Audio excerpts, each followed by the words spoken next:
हाँ जी, तो अपने किले पढ़ रहे थे। आज थोड़े से बचे हुए यार किले, इनको अपने कंक्लूड कर देते हैं, खत्म कर देते हैं। तो थोड़े से वीडियो तो छोटा ही होगा ये, पर ये खत्म हो जाए अपने। एक किला है चोमू का किला। तो मैं एक तो इसके नाम पे मैं जाऊं, यदि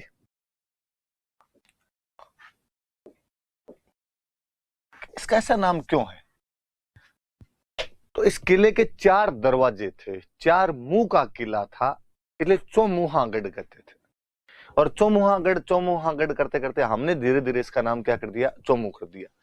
तो यहाँ कोई ठाकुर हुए थे कर्ण सिंह, उन्होंने इस किले का निर्माण करवाया था, चौमुहागढ़ कहते थे। इसके 2 नाम और हैं, धार धारागढ़ कहते थे या रघुनाथगढ़ कहते थे। कोई ये पूछ लेगा भाई, ये नाम याद रखना कि किस किले को धार धारागढ़ या रघुनाथगढ़ के नाम से भी जाना जाता था, तो चौमू का किला है। तो चौमू के किले का निर्माण यहाँ का सामंत हुआ था करण सिंह, उसने निर्माण करवाया था।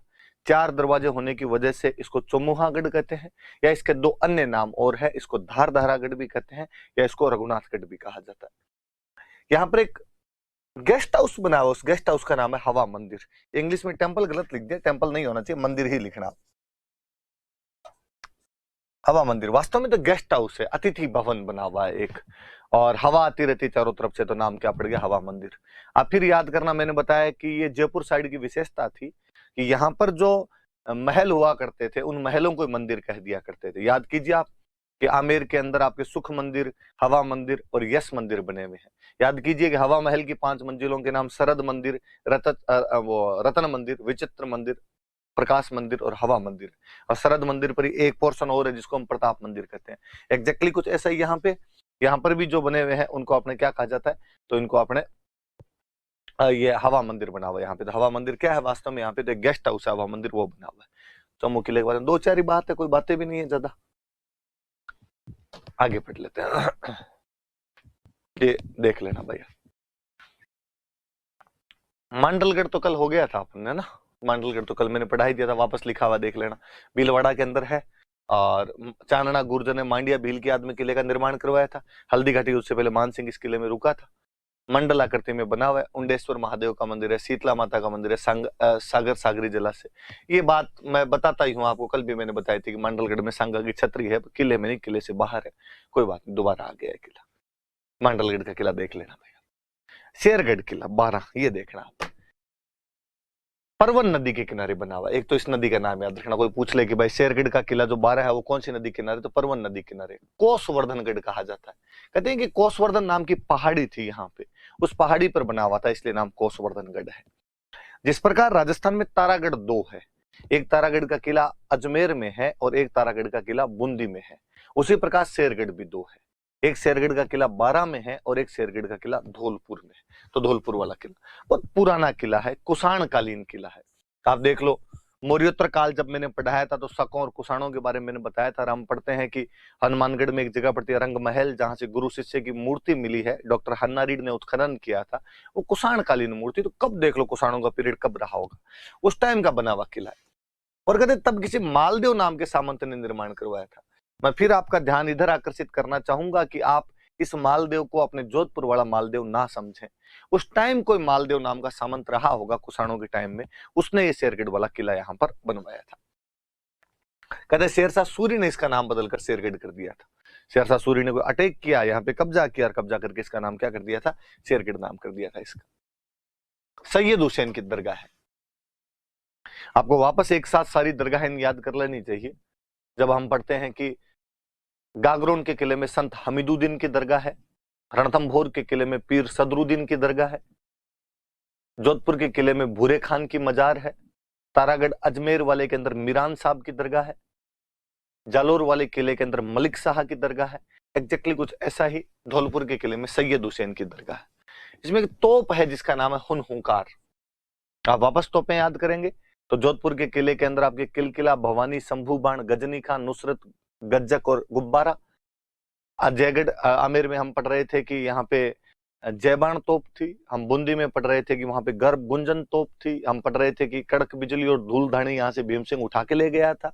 उसी प्रकार इस किले में तोप का नाम है हुनहुंकार तोप है। तो नाम ही हुनहुंकार थोड़ा यूं अलग सा लगता है। बाबर अपनी आत्मकथा में लिखता है कि धौलपुर के अंदर कमल बाग नाम की कोई जगह थी, कमल बाग नाम की जगह थी। अब तो हालांकि नहीं है ऐसी कोई जगह, लेकिन बाबर कहता है कि उस टाइम थी। और हम पढ़ते भी हैं कि बाबर ने इस इलाके में कब्जा भी किया था। हम पढ़ते हैं बयाना का तो युद्ध ही सांगा बाबर से इसी बात पे लड़ता है कि वो मेहंदी ख्वाजा को दे दिया था उसने। तो यहाँ पर उस क्षेत्र में रहा तो वो लिखता है कि वो कमल बाग था, तो पहले रहा होगा किसी टाइम के अंदर कमल बाग यहाँ पे। एक बात और किले के अंदर नहीं है, पर इसके साथ यूं पढ़ा दी गई कि ताकि आपके याद रहे कि धौलपुर के अंदर एक घंटा घर बना हुआ है, धौलपुर में क्लॉक टावर बना हुआ है, निहाल टावर नाम है उसका। और हम कहते हैं कि वो भारत का सबसे बड़ा घंटा घर है, भारत का सबसे बड़ा क्लॉक टावर है धौलपुर का निहाल टावर, भारत का सबसे बड़ा घंटा घर है।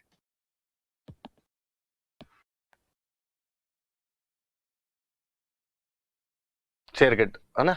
मैं एक और बात बताना चाहूँ, इसमें नहीं लिखी हुई है कि धौलपुर में तोप का नाम था हुन हुंकार। तब मुझे याद आता है कि यार धौलपुर वाले थोड़े नाम वाम में से रखते थे। देखो तोप का नाम तो है हुन हुंकार, धौलपुर में सिक्के चलते थे, उन सिक्कों का नाम था तमंचा शाही। मुझे लगता है यार चंबल वाले बीहड़ में तमंचे भी डिस्को ज्यादा होता है, इसलिए सिक्के का नाम भी उन लोगों ने तमंचा शाही कर लिया था। जैसे हम पढ़ते हैं कि आमेर के सिक्कों को झाड़ शाही सिक्के कहते हैं, उसी प्रकार जो धौलपुर के सिक्के थे इनको क्या कहते थे, तो तमंचा शाही सिक्के कहा जाता था। थोड़ा अलग सा नाम है, तो याद रखना इस बात को। ये शेरगढ़ 12 वाला। आगे शाहबाद का किला, 12 में एक और किला है शाहबाद का किला, पुराना किला है। मुकुट मणिदेव चौहान नाम के एक बंदे हुए थे, उन्होंने इस किले का निर्माण करवाया था। यहाँ भी शेरशाह सूरी अटैक करता है जब वो कालिंजर अभियान के लिए जा रहा था। हालांकि कालिंजर अभियान शेरशाह सूरी का अंतिम अभियान था। इसी अभियान के अंदर वो एक तोप का गोला छोड़ता है और तोप का गोला वापस आके उसी के लग जाता है, तो इसमें मृत्यु हो गई थी शेरशाह की। पर जब वो कालिंजर मध्य प्रदेश में जगह प्रति वो इधर से गुजर रहा था, तो उसने इस किले पे कब्जा किया और इसका नाम बदलकर सलीमाबाद कर दिया था। इसमें बादल महल बना हुआ है। बादल महल मुझे इसलिए भी याद रहता है कि मैंने कहीं वर्णन पढ़ा था कि बादल महल के बाहर जो दरवाजे थे, उन दरवाजों पर एक पक्षी का चित्र है, अलल पंख पक्षी का चित्र बना हुआ था। और अलल पंख पक्षी जो है उसके बारे में कहा जाता है कि इतना शक्तिशाली पक्षी होता है कि हाथी को चोंच में उड़ाकर और ले जाता है। हमारे पौराणिक कहानियों में, माइथोलॉजिकल स्टोरीज के अंदर इसी पक्षी का वर्णन है, अलल पंख पक्षी का, जो अपनी चोंच में अपने पंजों में हाथी को दबा लेता है। वैसा ही कुछ एक चित्र इस बादल महल के दरवाजे पर लगा हुआ था, जिसमें एक अलल पंख पक्षी जो है वो हाथी को अपने पंजों के अंदर पकड़ के लेके जा रहा है। कहते कालांतर में दरवाजे यहाँ से उतार लिए गए थे और कोटा के नगर निगम में ये दरवाजे लगाए हुए हैं। पता नहीं एग्जैक्टली है या नहीं, पर मुझे याद आता कहीं मैंने ऐसा पढ़ा था। पर वो दरवाजे जरूर इस पे थे जिन पर अलल पंख पक्षी बना हुआ है। इसमें फिर एक तोप रखी हुई है नवलवान। तो धौलपुर वाले शेरगढ़ में तोप का नाम है हुनहुंकार और इधर वाली तोप का नाम है नवलवान। मुझे फिर लगता है कि नवलवान नहीं है, इस तोप का नाम होना चाहिए नवल बाण। जैसे जय सिंह की तोप थी तो जय बाण, तो नवल सिंह की तोप है तो नवल बाण। लेकिन वो नाम अपभ्रंश होते हैं, धीरे धीरे भाषाएं रूप बदलती है अपना, तो नवलवान कर दिया गया इसका नाम। ये भाई आपके किला, कोटा का किला कल पढ़ाई दिया था मैंने, आपकी बातें तो वही है शायद कि जयतर सिंह ने गुलाब महल बनवाया था यहाँ पे, माधो सिंह ने कालांतर में यहीं पे कोटा का किला बनवा दिया था। तोड़ कहता है कि आगरा किले के बाद इसका परकोटा सबसे बड़ा है। कल एक बात मैंने और बताई थी कि चंबल के किनारे, चंबल के किनारे बना हुआ, बातें पढ़ ली थी। भैंसरोडगढ़ भी कल पढ़ ही लिया था आपने, चंबल और बामनी नदियों के किनारे है, इसे राजस्थान का वेल्लोर कहा जाता है। यही तो कल पढ़ लिए थे अपन। नागौर का किला, आप याद करिए कि पृथ्वीराज चौहान के टाइम में कुछ मंत्रियों के नाम बताए थे मैंने, भुवनमल, केमास, स्कंद, वामन, सोड, ऐसे कुछ मंत्री थे। और कर्पूरी देवी शुरुआत में जब शासन संभालती है तो अपने इन अनुभवी मंत्रियों की सहायता से वो शासन संभाल पाती है। उनमें एक मंत्री कैमास, भुवनमल तो कर्पूरी देवी के पीहर पक्ष का एक बंदा हुआ करता था, लेकिन कैमास जो था उसके लिए कहा जाता है कि दाहिमा राजपूत था। और उस कैमास ने, कदम्बवास भी कहते हैं उसको, कदम्बवास कहिए या कैमास कहिए, उसने नागौर वाले किले का निर्माण करवाया था सोमेश्वर के टाइम। सोमेश्वर पृथ्वीराज चौहान के पिता का नाम था। तो लिखा है कि चौहान राजा सोमेश्वर के सामंत कैमास ने इसका निर्माण करवाया था। इसमें दोहरा परकोटा है, दोहरा परकोटा बना, डबल कोट कहिए या मैं ज्यादा अच्छा शब्द यूज में लेना चाहूंगा रैम्पार्ट, डबल रैम्पार्ट बना हुआ है इसके अंदर, तो वो थोड़ा सा याद रह जाए आपको। कुचामन का किला, कुचामान नहीं है भाई, कुचामन है ना, आपने जानते हैं।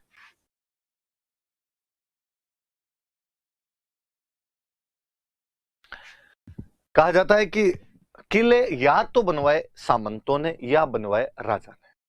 या तो जागीरदारों ने बनवाए या राजा ने बनवाए। राजा वाले किले तो भव्य हैं भाई, बहुत बड़े बड़े किले। राजा के पास इनकम ऑफ सोर्स ज्यादा हुआ, सोर्स ऑफ इनकम ज्यादा हुआ करते थे, टैक्स ज्यादा आता था उसके पास में। पर जागीरदारों के पास तो सोर्स ऑफ इनकम भी इतना बड़ा नहीं था, टैक्स भी इतने नहीं आया करते थे। पर कहते हैं जागीरदारों ने जितने किले बनवाए उनमें कोई सबसे अच्छा किला है तो कुचामन है। यहाँ के जागीरदार हुआ करते थे जालिम सिंह मेड़तिया, उन जालिम सिंह मेड़तिया ने इस किले का निर्माण करवाया था। जागीरी किलों का सिरमौर है। वैसे तो किलों का सिरमौर हम चित्तौड़गढ़ को कहते हैं, पर जागीरी किलों का सिरमौर यदि किसी किले को कहा जाता है तो कुचामन का किला है। देख लो, ये एक सिंपली ये याद रखनी, इसे जागीरी किलों का सिरमौर कहा जाता है। जागीरदार ने बनवाया था। जागीरदार कौन थे? तो जालिम सिंह मेड़तिया नाम के एक जागीरदार थे जिन्होंने ये किला बनवाया था। मुझे कुचामन से फिर याद आता है कि न केवल कुचामन के किले के बारे में क्वेश्चन पूछा हुआ है, बाकी एक बार यह भी पूछा हुआ है कि कुचामन में सिक्का कौन सा चलता था। कुचामन के सिक्के भी अलग से हुआ करते थे, और कुचामन का जो सिक्का था उसका नाम था इकती संदा। यहाँ पे इकती संदा नाम का सिक्का चला करता था। इकती संदा का मतलब है सिक्का 31 के साल में जारी हुआ होगा। अब वो कोई 1500 1400 जो भी 31 रहा होगा, पर उस साल में ये जारी हुआ। जैसे मुझे इकती संदा से एक और याद आता है कि भीलवाड़ा में जो अपने शाहपुरा रियासत थी, शाहपुरा वालों का एक सिक्का हुआ करता था 11 संदा। इसका मतलब 11 की साल में जारी किया होगा। तो मैंने आज देख लो 3 सिक्के बता दिया आपको। धौलपुर में तमंचा शाही सिक्का है, शाहपुरा के अंदर 11 संदा सिक्का है, सॉरी शाहपुरा में 11 संदा सिक्का है, और कुचामन वालों का जो सिक्का 31 संदा है। अभी हम पढ़ रहे थे कि आमेर वालों का जो सिक्का था वो कौन सा होता था, तो वो झाड़साई होता था। चलो मैं होमवर्क देता हूं आपको कि आप बाकी सिक्के देखना, बाकी सिक्के कौन कौन से हैं, वरना मैं जब लाइव आऊंगा आपके तो अपने बात करेंगे। इस बार मैं वो सिक्के पढ़ा दूंगा आपके, तो थोड़ा आप ठीक भी हो जाएगा। तब तक आप निकाल के रखना कौन कौन से सिक्के होते हैं, उस दिन अपने और चर्चा करेंगे उन सिक्कों पे। चलो, चूरू का किला बताया हुआ। वैसे तो मेरा चूरू के किले के बारे में ज्यादातर जो बातें हैं आपको, फिर भी कुशल सिंह नाम के सामंत हुआ करते थे यहाँ के, उन्होंने इस किले का निर्माण करवाया था। चांदी के गोले दागने वाला किला, सिल्वर फाइड, सिल्वर जो कैनन बॉल्स थी वो यहाँ पे पूरा लिखना ना, सिल्वर कैनन बॉल्स कि सिल्वर के चांदी के गोले इस किले से दागे गए थे। कौन से किले से दागे गए चांदी के गोले? तो चूरू के किले से दागे गए थे, याद रखना। मेरी बात बताई हुई है कि 14 के अंदर सूरत सिंह इधर अटैक कर देता है, और सोजी सिंह यहाँ का सामंत हुआ करता था, उसने उस समय आपसे चांदी के गोले दागे थे। एक किले देखिए वो बात बनती है, तो वो बात याद रख लेना। सोजी सिंह है ये ना, थोड़ा नाम सही करना।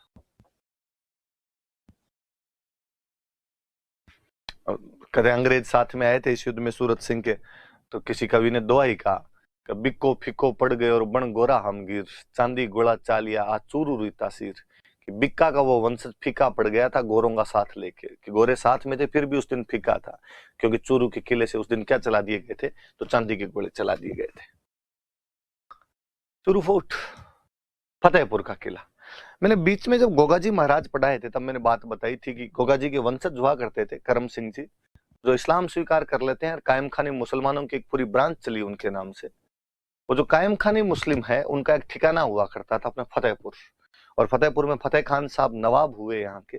उन फतेह खान साहब ने यहाँ पर एक किले का निर्माण करवाया, इसलिए किले का नाम फतेहपुर का किला है। तो 1453 में फतेह खान कायम खान यहाँ के नवाब साहब थे, इन्होंने इस किले का निर्माण करवाया था।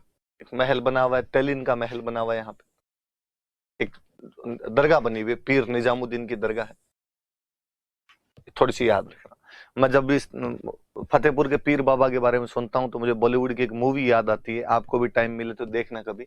एक बॉलीवुड की एक मूवी है जेड प्लस, और ये जो जेड प्लस मूवी है ये फतेहपुर के ऊपर बनी हुई है। तो ये देखना आप, तो आपको मजा आएगा वाकई। आप मतलब ऐसा फील नहीं करोगे कि आपने 1.5-2 घंटे खराब कर दी। छोटी है, 2 घंटे की मूवी है, वाकई अपने लोकल टच वाली भाषा है, बहुत अच्छे कलाकार है। उसमें अक्सर यूं डायलॉग है कि फतेहपुर वही आते हैं जिनको पीर बाबा बुलाते हैं। तो उसमें पीर बाबा की कहानी है। जेड प्लस जो सिक्योरिटी होती है उसको लेके कहानी बनाई हुई है, पर प्लॉट अपने ये दिया हुआ है, फतेहपुर के पीर बाबा का प्लॉट दिया हुआ है। एक फतेहपुर में एक पुस्तकालय है, सरस्वती पुस्तकालय, सरस्वती भंडार कहते हैं। कहते कोई बाणीय थे और जाके कलकत्ता शिफ्ट हो गए थे।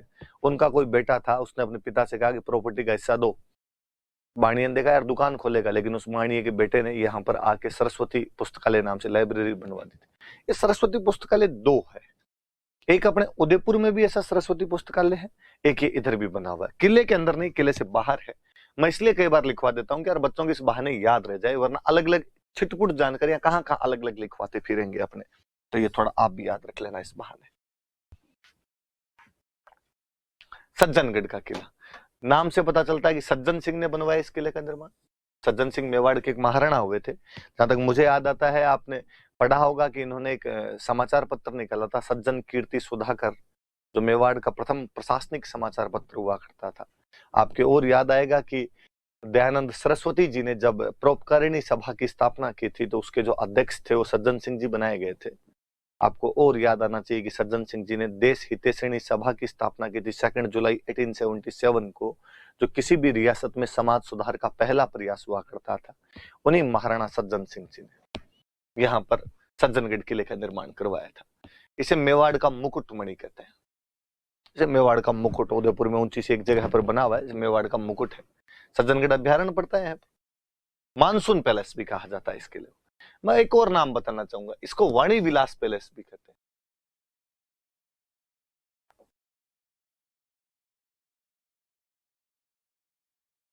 वाणी विलास पैलेस भी कहा जाता है इसको। प्यारा बना हुआ है, खूब अच्छा भी है। तिमनगढ़ का किला, करौली के अंदर तिमनगढ़ नाम की जगह है।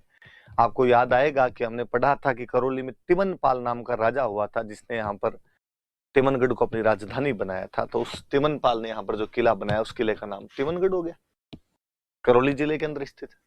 यहाँ पर एक कुआं बना हुआ है, थोड़ा याद रखने वाला ये है कि ननद भोजाई का कुआं, थोड़ा अलग सा नाम है। तो जैसे सास बहू का मंदिर जैसे बातें पढ़ते हैं, तो यहाँ पे कुआं बना हुआ, तो उस कुएं का नाम क्या है? ननद भोजाई का कुआं है। तो कहाँ पर है ननद भोजाई का कुआं? तो कहाँ बना हुआ है? तो तिमनगढ़ के अंदर बना हुआ है। मैं अक्सर ऑफलाइन क्लास में जब बच्चों को पढ़ाता हूँ तो कहता रहता हूँ कि यार यहाँ पे तो कोई महिला खड़ी होकर वो भी गीत नहीं गा सकती कि कुएं पर एकली, क्योंकि एकली तो जा ही नहीं सकती, ननद भोजाई दोनों को साथ जाना पड़े, वरना अकेली जा नहीं पाओ आप। तो ननद भोजाई का कुआं है। दौसा में एक किला बना हुआ है, देवगिरी पहाड़ी पर। दौसा कछवाहा शासकों की प्रारंभिक राजधानी थी। हम पढ़ते हैं कि दुल्हे राय बड़गुर्जर राजपूतों को हराकर यहाँ पर कब्जा करता है। मैं दौसा किले के बारे में एक और बात बताना चाहूँ। दौसा का किला छाजले की आकृति में बना हुआ है। छाजले की, या कई लोग इसको सूप भी बोलते हैं। छाजले क्या सूप की आकृति में बना हुआ है। जिनको नहीं पता होगा तो मैं बताऊं कि जो अनाज साफ करने के लिए जो छाजला होता है, तो गेहूं बाजरा वगैरह साफ करते हैं अपने उससे, तो जो छाजला होता है उस शेप के अंदर बना हुआ है दौसा वाला किला। तो छाजले की आकृति में कह दीजिए या सूप की आकृति में कह दीजिए, ये किला बना हुआ है। एक बड़ा जोरदार किला आया है, उंटाला का किला। उदयपुर के अंदर वल्लभनगर नाम की जगह है अब, तो किसी टाइम में इसको उंटाला कहा करते थे। यहाँ पर ये किला बना हुआ है। नीचे लिखा है इस किले को लेकर हरावल प्रतियोगिता हुई थी। बड़ी जोरदार सी एक बात है हरावल प्रतियोगिता की। मैं यदि बताऊं इस हरावल प्रतियोगिता की बात आपको, कि अमर सिंह प्रथम का टाइम था।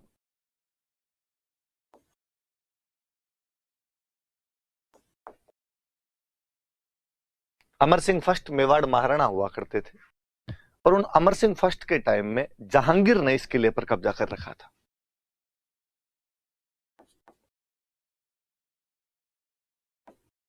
किले पर कब्जा किसका था? जहांगीर का। जहांगीर ने इस किले पर कब्जा कर रखा था। जहांगीर जब इस किले पर कब्जा किया हुआ था, तो अमर सिंह ने कहा यार किला छुड़वाना है अपने को वापस। उंटाला का किला। कौन से किले की बात कर रहे हैं? उंटाला किला। यार किला तो वापस छुड़वाया जाना चाहिए। तो सही बात है, किला छुड़वाते हैं, पर कैसे छुड़वाया जाए किला? तो आक्रमण करते हैं। तो मेवाड़ की तरफ से आक्रमण के अधिकार किसके पास में? तो सलुम्बर। मेवाड़ वाले हरावल के अंदर हमेशा कौन रहेगा? सलुम्बर वाले। तो सलुम्बर वालों का आगे भाई तैयारी करो। सलुम्बर का उस समय जो सामंत हुआ करता था, इसका नाम था जतर सिंह चुंडावत।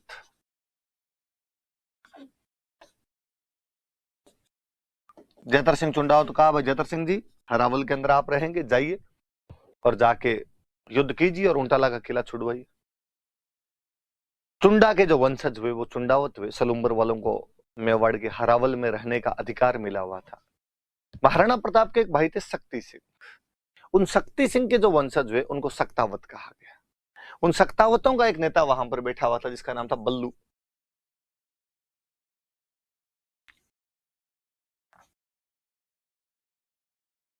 बल्लू सक्तावत वहां पर बैठा हुआ था और बल्लू ने कहा कि राणा जी, अमर सिंह जी, ये क्या तरीका है? हर बार हरावल में सलुम्बर वाले क्यों जाए, हर बार हरावल में चुंडावती क्यों जाए, हमें मौका दो। कहते अब देखो, ये तो रीति नीति चली आ रही है चुंडा जी के टाइम से। चुंडा जी ने राज्य का त्याग किया था, तब कहा गया था कि मेवाड़ के हरावल के अंदर हमेशा चुंडावत रहेंगे, तो ये तब से रीति है, ये तो चेंज नहीं की जा सकती। उन्होंने कहा क्यों? अब चुंडावत बहादुर होते हैं, ये जाएंगे। उनका बहादुर हम कौन से कम है, हम भी बहादुर, एक बार मौका तो दे के देखें, पहले इस्तेमाल करें फिर विश्वास करें।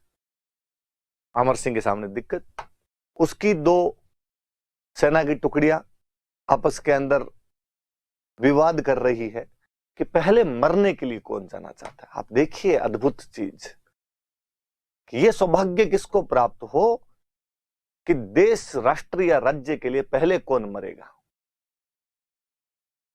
चुंडावत कहें कि हमारा अधिकार है, आज दिन तक जब हम मरते हैं तो अब भी हमें मरने का अधिकार मिलना चाहिए, हमें लड़ने का अधिकार होना चाहिए।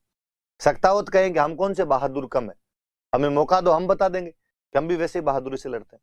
तो अमर सिंह जी ने कहा कि चलो ठीक है, तुम दोनों अटैक करो, चुंडावतों की एक टुकड़ी अटैक करेगी, एक सक्तावतों की टुकड़ी अटैक करेगी, अलग अलग छोर से अटैक किए जाए। एक छोर से चुंडावत अटैक करेंगे, एक छोर से सक्तावत अटैक करेंगे। जो किले में पहले घुस गया, किला उनका। मुगलों की नफरी छोटी थी, जहांगीर की सेना बहुत कम थी उन दिनों के अंदर, स्वाभाविक था कि जीत तो लेंगे, उसमें तो कोई डाउट ही नहीं है। पहले कौन घुसेगा? सक्तावतों ने कहा कि हम गेट की तरफ से जाएंगे, गेट तोड़ के अंदर घुसेंगे, ठीक है। चुंडावतों ने कहा कि हम दीवार वाली साइड से जाएंगे, हम दीवार तोड़ के घुसेंगे। कहते हैं कि गेट की तरफ से जब सक्तावत गए, सक्तावतों का नेता था बल्लू, इसने कहा भाई गेट की तरफ से जाते हैं। तो अपने राजस्थान में जो किलों के गेट हुआ करते थे ना, उन गेट के आगे लोहे की सूड़े लगाई जाती थी, लोहे की भयंकर भयंकर किलें लगाई जाती थी। तो यार गेट के आगे तो किले हैं, ये गेट टूटेगा कैसे? तो ऐसे गेटों को तोड़ने का एक तरीका होता था, हाथियों को पिलाते थे दारू, शराब पिलाई जाती हाथियों को। वाकई हाथियों को शराब पिलाया करते थे, इसलिए हाथियों के साथ अक्सर एक शब्द जुड़ा ही रहता है, मदमस्त हाथी। हाथी मद में मस्ती हो जाया करता था। किसका? कृपाराम जी खिड़िया का दो आई आपने, मद छकियो गजराज, गहभरियो चाले मत है, कुकरिया बेकाज, रोवे भूसे क्यों राजिया। कि गर्व में भरावा मद से छकावा हाथी अपनी धुन में चलता रहता है, कुत्ते भगवान जाने उस हाथी को देखकर क्यों भौंकते रहते हैं। अक्सर जो हम हिंदी वाली वो कहावत बोलते हैं कि जब हाथी चलता है तो कुत्ते भौंकते हैं, उसका राजस्थानी वर्जन है कृपाराम जी का दोहा। आगे जब राज्य रे दोहे पढ़ेंगे तो मैं और बताऊंगा आपको इस बारे में। तो हाथियों को दारू पिला के और गेट के टक्कर मरवाते। हाथी पिया हुआ होता तो उन सूलों के जा के, किलों के जा के टक्कर मार दिया करता था, टक्कर मार देता तो गेट टूट जाया करता था, गेट टूट जाता तो अंदर घुस जाया करता। यहां लफड़ा हुआ, हाथी को शराब पिला के भगा के लाए, दूर से टक्कर मरवाई उसके, पर सूले किले इतनी तिखी थी उंटाला वाले किले की कि हाथी की दारू उतर गई एक में, और हाथी ने दूसरी टक्कर मारने से मना कर दिया। हाथी ने कहा नहीं भाई, अपने से तो टक्कर आज मरी जाए, निकल मरी जाए। सक्तावतों को लगा कि यार यदि टक्कर नहीं लगी तो गेट नहीं टूटेगा, गेट नहीं टूटा तो अंदर नहीं घुस पाएंगे, और अपने अंदर नहीं घुसे तो चुंडावत दीवार वाली साइड से घुस जाएंगे और अपने दिक्कत हो जानी है, फिर हरावल उनके पास ही रह जाएगी। वो बल्लू जो सक्तावतों का नेता था, उसने कहा हाथी से टक्कर मारेगा नहीं। हाथी को भगा के लाए, पर हाथी वहां आगे रुक जाए उन किलों को देख के। उसने कहा कि मैं इस गेट के आगे खड़ा हो जाता हूं, मैं इस गेट के आगे खड़ा हो जाऊंगा, आप मेरी पीठ पे टक्कर मरवाओ। हाथी मेरी पीठ पे टक्कर मारी देगा, यहां पे तो उसकी किलें लगेगी नहीं, तो साहब ये सूले आपके आर पार हो जाएगी। कहा हो जाएगी तो जाएगी, एक आदमी मर जाएगा, तुम तो अंदर घुसोगे। तो बहादुर रांगड़ आदमी बल्लू सक्तावत उसके आगे खड़ा हो जाता है, हाथी को टक्कर उस बल्लू के वहां पे पीठ पे लाके हाथी की टक्करें मरवाई जाती है। 2-3 टक्करों के अंदर हाथी गेट तो तोड़ देता है, पर बल्लू सुड़ों के बीच झूल गया था। पर क्या जुनूनी आदमी था कि उसे लगा कि यार यदि गेट टूट गया और अपने वाले अंदर घुस गए तो ये हरावल के अधिकार सक्तावतों को मिलेंगे। पीढ़ियों पीढ़ियों तक मेवाड़ की सेना जब भी लड़ने जाएगी तो सबसे पहले रण मरण का सौभाग्य जो प्राप्त होगा मेरे वंशजों को प्राप्त होगा, मेरे साथियों का प्राप्त होगा। कहानी दूसरे तरफ की ओर विचित्र है कि जब चुंडावतों को पता चला किस प्रकार से सक्तावट गेट तोड़ के अंदर घुसने वाले हैं। वो चुंडावतों का प्रमुख, वो चुंडावतों का मुखिया जत्र सिंह अपने साथियों को कहता है कि यदि वो घुस गए ना तो ऊपर जाके चुंडा जी को मुंह नहीं दिखा पाएंगे।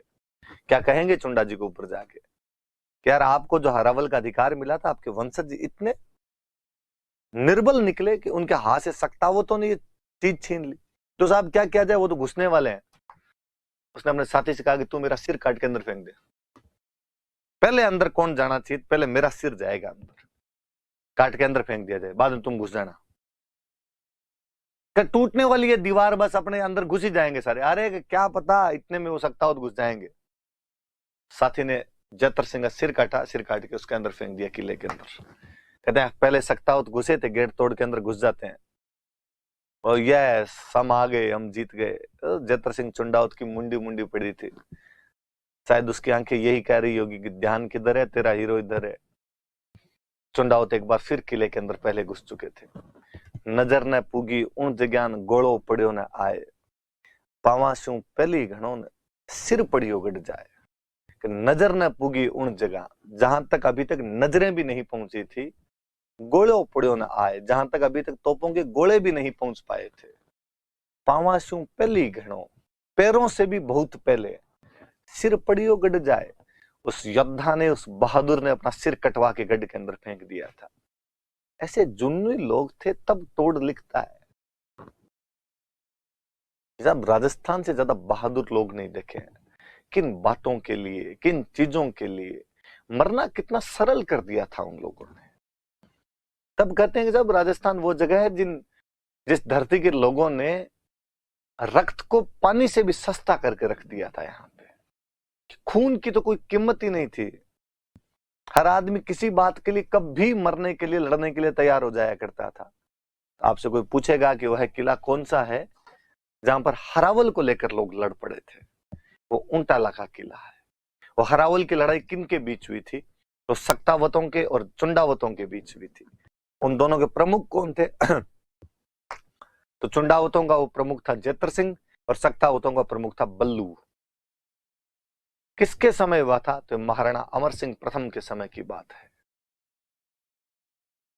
कौन था मुगल बादशाह? कौन था, किसने कब्जा कर रखा था यहाँ पे? तो मुगल बादशाह जहांगीर ने यहाँ पर कब्जा कर रखा था, उसके समय की बात है। देख लीजिए आप, हरावल प्रतियोगिता के लिए प्रसिद्ध चुंडावत और सक्तावतों के नाम याद रखना इनके। तो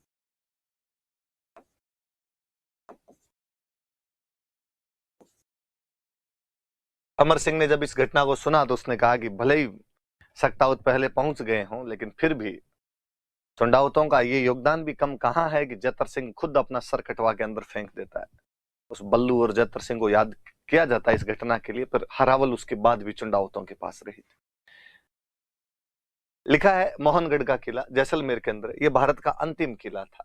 तो 45-46 के अंदर ये किला बना था। जैसलमेर का राजा जवाहर सिंह था, उसके टाइम 45-46 में किला बनाया गया था। स्वाभाविक सी बात है कि 45-46 में जब ये किला बना और 47 में देश आजाद हो गया था, तो 47 के बाद तो कौन ही किला बनवाता? तो भारत का अंतिम कोई किला तो मोहनगढ़ का किला है, या आपका नोट्स का भी अंतिम किला हो जाना चाहिए मोहनगढ़ का जो किला है। हालांकि मुझे एक और याद आता है जिसमें नहीं लिखा हुआ, नीमराणा फोर्ट, ये भी याद रखना थोड़ा, क्योंकि इसका एक अलग से नाम है। नीमराणा किला है तो इसको पंचमहल कहते थे, पंचमहल कहते थे। जैसे मेड़ता का किला है, तो मेड़ता किला मालदेव ने बनवाया था,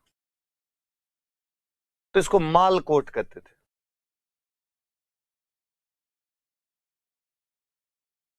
ये भाई अपने राजस्थान के मुख्य मुख्य किले, तो किले याद करना। मैं 2 होमवर्क दे रहा हूं आपको। एक तो मैंने दे दिया आपको, एक तो मैंने कहा कि आप जो सिक्के हैं उन सिक्कों के बारे में पढ़ना। एक मैं कहता हूं आप लिख के रखना कि दुर्ग स्थापत्य की क्या विशेषताएं हैं, कि जो किले हैं उनके आर्किटेक्चर की राजस्थान में क्या क्या विशेषताएं हैं। मैं लाइव वाली क्लास में इस बार ये दोनों चीजें पढ़ाऊंगा आपको, क्योंकि लाइव में आपने क्वेश्चन पूछने वैसे ही मेरे से बंद कर दिए, बैठे बैठे वहां पे टाइम पास करें। इससे अच्छा मैं आपको टॉपिक ही पढ़ा दूं वहां पर। तो मैं सिक्के और दुर्ग स्थापत्य दोनों पढ़ा दूंगा आपको कि अपने राजस्थान के दुर्ग स्थापत्य की क्या विशेषता है, ताकि मेंस में आए तो आप कैसे लिख पाए उसको। पर आप थोड़ी सी मेहनत करके रखना, अपना दिमाग उसके ऊपर लगा के रखना। Thank you.